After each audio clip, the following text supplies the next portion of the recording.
Tuesday, Ipswich. It is Rach on the drive home this afternoon, right here on West Bremer Radio. And I am joined in the studio by my good mate, Bearnie, and we are talking gaslighting. Oh, yes. Thank you so very much, Rach. This is just fantastic. These fantastic Tuesdays. I know. It's so interesting. So we've been talking about narcissists for a while, and we were saying off air just before that one of the tools in the narcissist toolkit is the gaslighting. Yes. Yeah. So gaslighting is the main thing it is to control. Yeah. Control and take over, dominate, make you doubt yourself, undermine you, then you end up self-sabotaging, Yeah. and it goes inwards. Because you start spirals. to believe what they're telling you, and let's go back to the beginning. Where gaslight. So everyone uses the word gaslight, and I'm sure a lot of people don't really fully understand what it's all about. No. But yeah, it started with a movie back in 1938, I think you said. Yes. I was doing some research, and I thought, I wonder where this came from. So 1938, mystery thriller was called Gaslight.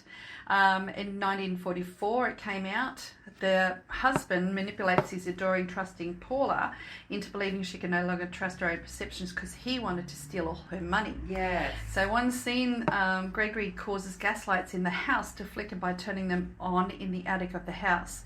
When Paula asks what the gaslights are flickering, he insists it's not really happening, that it's all in her mind, causing her to doubt her self-perception. Hence the gaslighting term was born. There you go. Gaslighting is interpersonal relationships, often develops or builds on an existing power dynamic. So one has to be more dominating than the other. Yeah. And then it can happen in any kind of relationship where one person is so important to the other they don't want to take the chance of upsetting or losing them, such as a boss, friend, sibling or parent. Gaslighting happens in relationships where there's an unequal power dynamic and the target's being given the gaslighter. So what this was all about is that in the scene, when there was another part that she was just really going, just doubting herself, questioning herself all the time. And then something happened at the end of it that he actually, he was in trouble. Yeah. And she just said, I don't know what I'm talking about. And left him to die. Yeah. So it was just really great. Yeah. And you've seen that too, haven't you? It's a great movie. It is really great. And there's so many little subtle things that he does to her throughout that movie that nothing that is obvious, nothing you could put your finger on even. Yeah. It's just a constant, making her doubt herself. It's almost like poke, or, drop. And then eventually it all happens. And in your nervous system, that's where it really takes over. Yeah. It starts in your brain.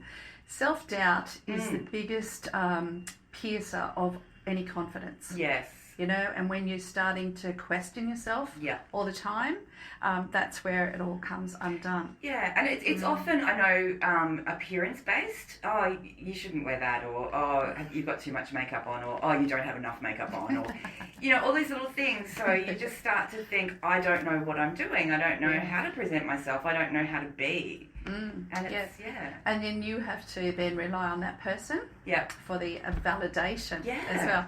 But there's another one. What about we don't like that? Oh, we don't like that. We, the royal we. Yep. And again, as I've said, this is not new. You've had this all the way through your life. Yeah. It doesn't all of a sudden start.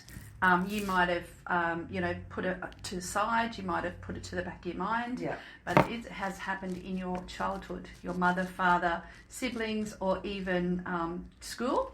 Hey, have a look at all those school bullies. Oh, yeah, exactly. Yes. Yeah. Making you doubt yourself, making you, Yeah. And that's all still sitting underneath there. Hey, it's still plugged in. It's still switched on. Yeah. You think it's, it's like the gaslight.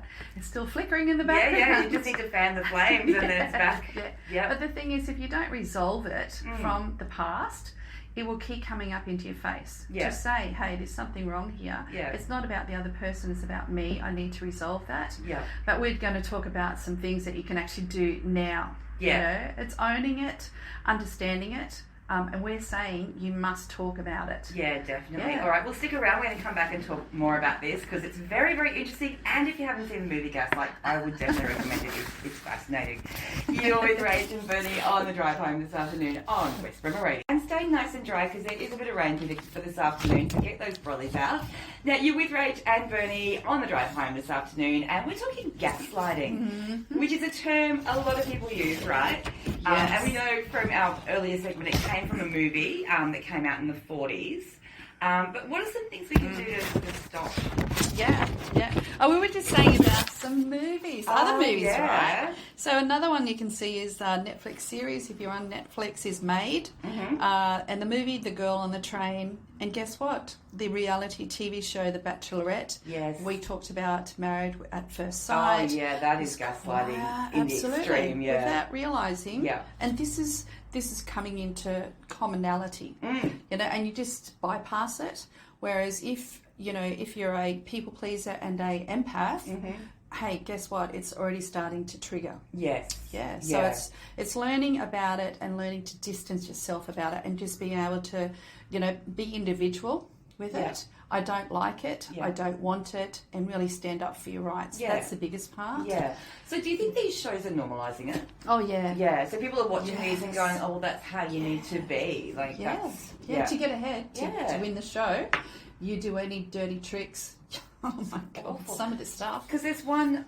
Do you watch Married at First Sight? Some of it. I sort of flicker in and out. Yeah. But there's one thing they do early on where they give the contestants photos of all of the contestants and they have to rank them, which I think is just the most awful thing. Yeah. Rank them in how hot they think they are. And the amount of them that will put their new spouse, last or near the end. It's just that. I mean, that right there, that's the self-doubt, right? Yeah.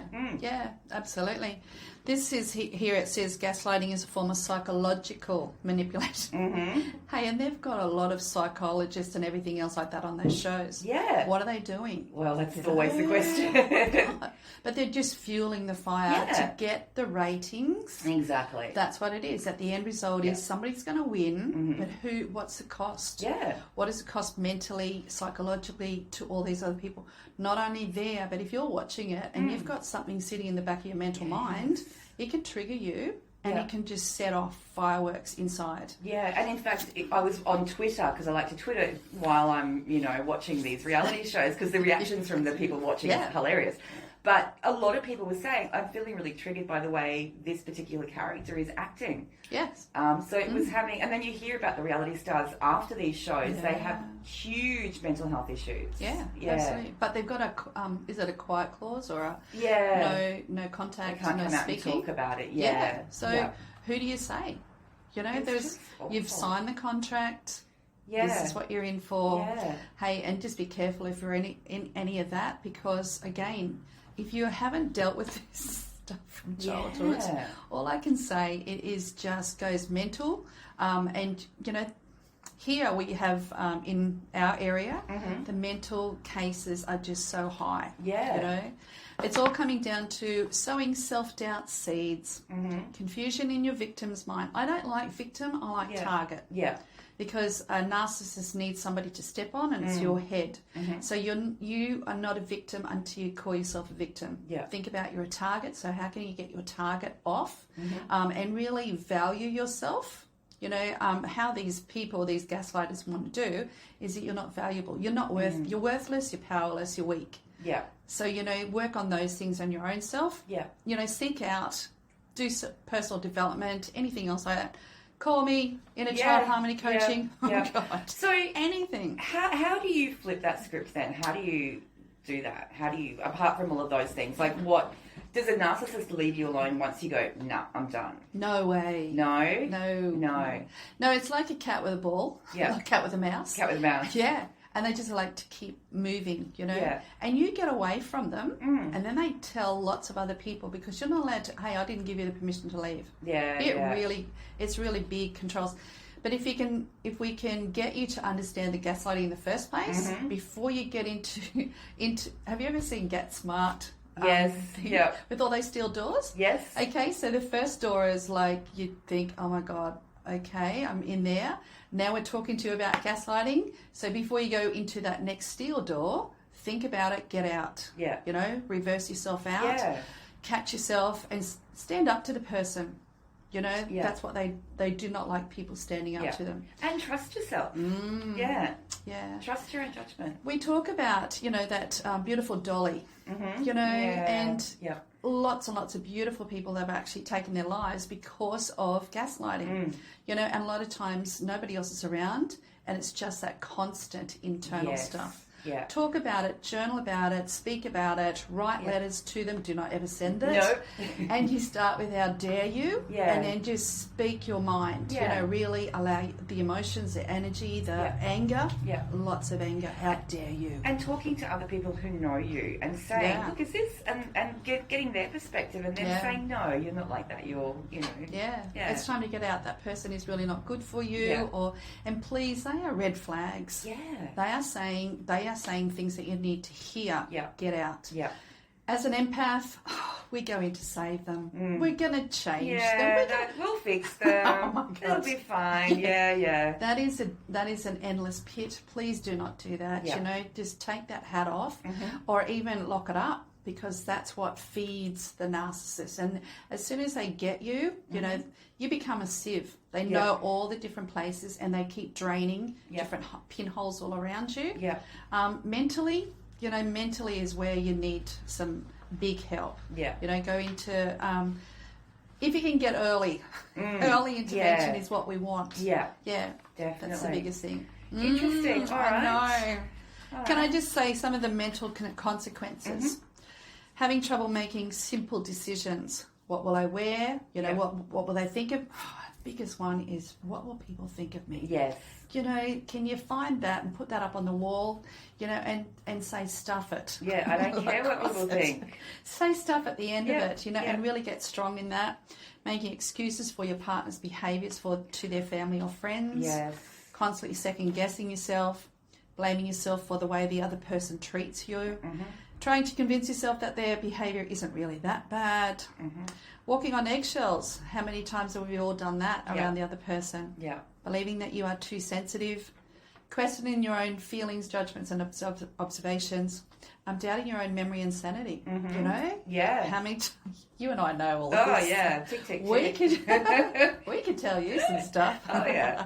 Being on the edge and feeling threatened all the time. Hypervigilant.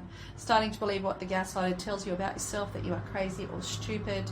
Thinking you can't do anything right. Feeling disappointed in who you have become. Like, oh my gosh. Spending a lot of time apologising for your actions, and it goes on and on.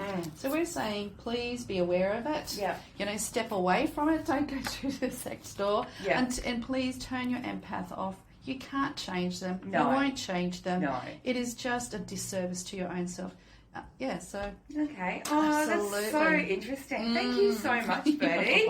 I can talk about this all day because there's so much in there. So we might talk more about this one next week, I think. Yeah. There's awesome. lots. Well, you have a fabulous week. Thank you again. You. And we will catch you next Tuesday. We will. Beautiful. Thanks, Rach. Bye. Thank you. It's